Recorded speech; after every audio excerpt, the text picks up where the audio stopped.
여러분 안녕하십니까? NBS 투데이 플러스입니다. 전국 마을 10곳 가운데 4곳 이상이 인구 감소로 소멸 위기에 놓인 인구 과소 지역인 것으로 나타났습니다. 하지만 현재 지방 소멸 대응 정책이 시군구 단위로 이루어지면서 일부 지역의 인구 증가가 나머지 다수 마을의 소멸 위험을 가리는 통계적 착시를 낳기도 하는데요.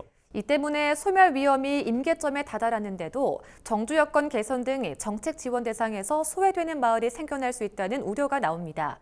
마을 단위의 인구 격차를 반영한 보다 세밀한 지원 체계가 필요하다는 지적입니다. 보도에 박선아 기자입니다. 마을 단위의 소멸이 전국적으로 가속화하고 있습니다.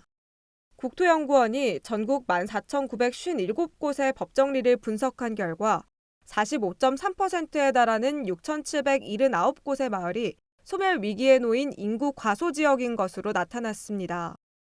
이들 지역의 평균 인구는 143명에 불과했고 고령화율은 55.8%에 달했습니다. 인구 50명 이하 마을도 지난 2014년 555곳에서 2024년 641곳으로 10년 새 15% 넘게 늘었습니다. 하지만 현행 인구 감소 지역 지원 정책은 마을 단위가 아닌 시군구 단위를 기준으로 하고 있습니다. 지난 2016년 경북도청 이전과 함께 신도시가 들어선 경북 애천구는 신도시가 조성된 호명읍을 중심으로 인구가 늘면서 지난 2021년 정부 지원 대상이 되는 인구 감소 지역에서 제외됐습니다.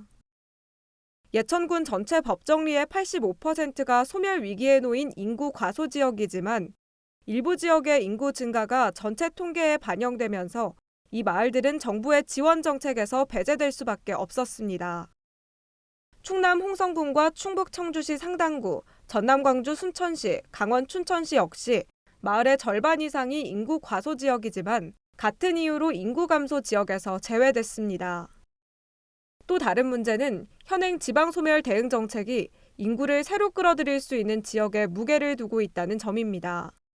실제로 지방소멸 대응기금 예산의 50% 이상이 산업과 일자리, 관광시설 등 인구 유입을 위한 거점 조성에 집중되고 있습니다.